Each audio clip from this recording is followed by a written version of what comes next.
Today we're going to talk about a Smith & Wesson Model 1500 rifle. Now, you've probably never heard of a Model 1500 Smith & Wesson. There's a good reason for that, and I'll get into the history of that in just a second. But basically, a bolt action 223.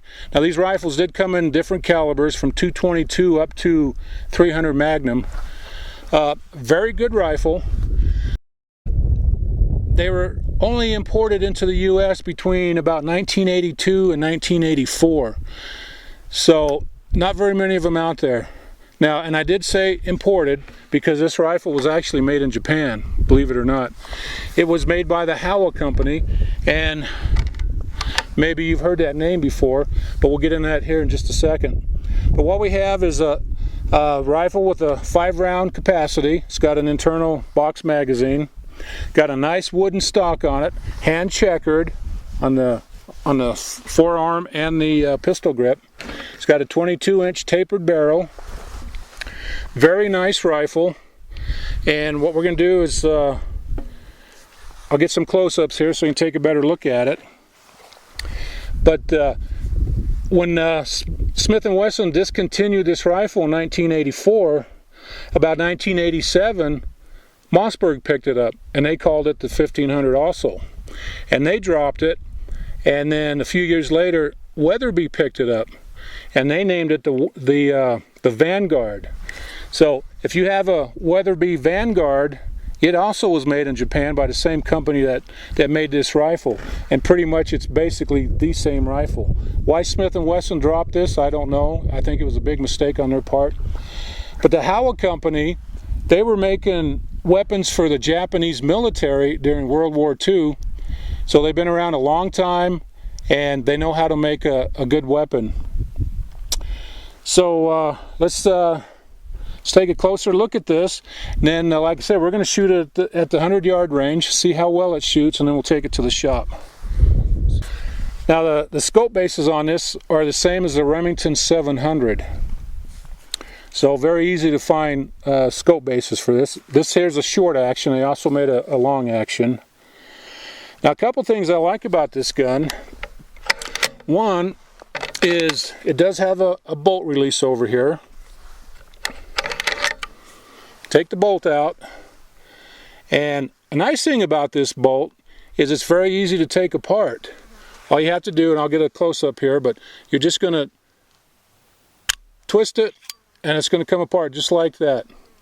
Now, I know you're not going to take this apart very often, but it is a nice feature.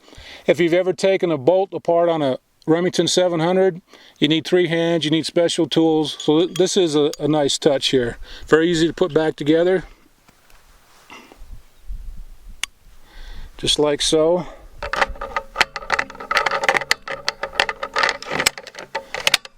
Two-position safety. Now the bolt will work with the safety on or off. It's got a very light trigger pull on it, very crisp. That's probably, I'm guessing probably 4 pounds. So it's actually a little lighter than I like, but I'll show you this trigger system later. But you know, that's about it. One more thing I want to cover is the box magazine. It does have a floor plate. Everything down here is aluminum. No plastic on this rifle. It does have a button right here where you can open up your floor plate, drop your rounds out. That's obviously a lot safer than working the bolt to empty your rifle. And so let me get my camera over here. We'll take a closer look at this, and then we'll shoot it. Again, hand checkering on the stock, which is a very nice feature.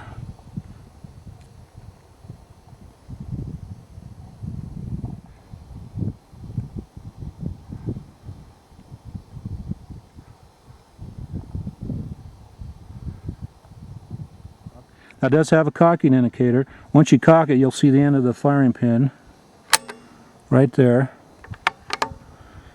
And there's your safety.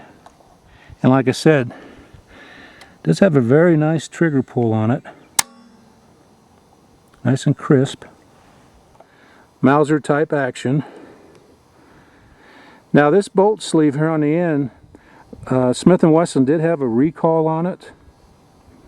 So if you have one of these rifles or you're thinking about picking one up, make sure it looks like this. If it doesn't, you might want to contact Smith & Wesson and see if they'll honor that recall and replace that bolt sleeve.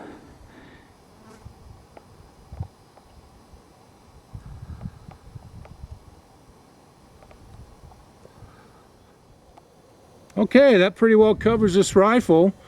So let's get set up and let's put some rounds through it. Now most target shooters, they will take a fouling shot before they actually shoot their targets, and the reason for that is to foul the bore, so all the rounds that you fire after that on your target will be consistent. Otherwise you're shooting one round down a clean bore and the rest of them down a dirty bore. So I'm going to fire a couple of fouling shots and then we'll get started.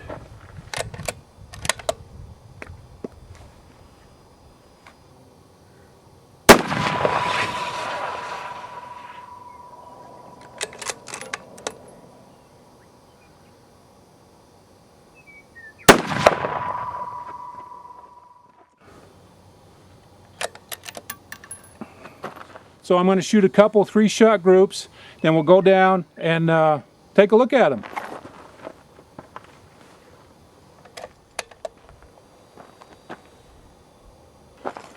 Okay, now this first group here measures 1.1 inch, and you know what? So does this one here. Now I shot better groups with this rifle, but not today.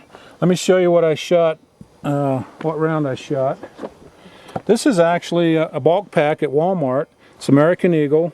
It's a 50 grain jacketed hollow point, and these shoot pretty good in the gun. I've actually shot a 5/8 inch group with the American Eagle, so, but that's about typical for the rifle.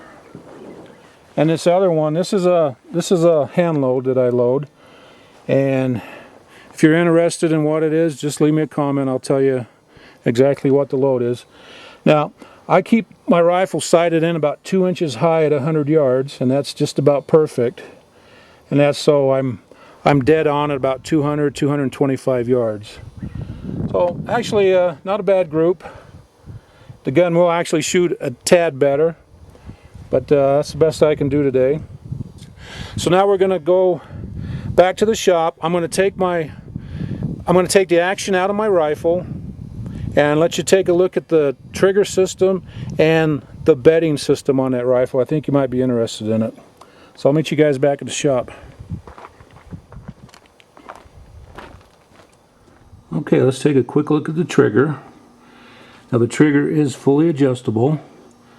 You have an adjustment here, and you have another adjustment screw right here.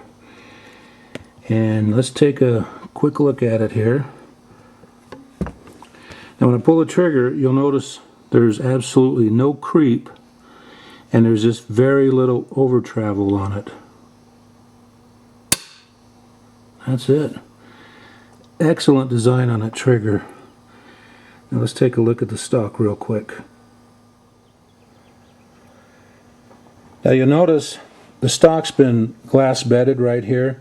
Now the reason for that is it's going to strengthen this part of the wood, because this is where your recoil is going to be generated on the stock. And this is also going to help with accuracy. So that's really a nice touch on this rifle.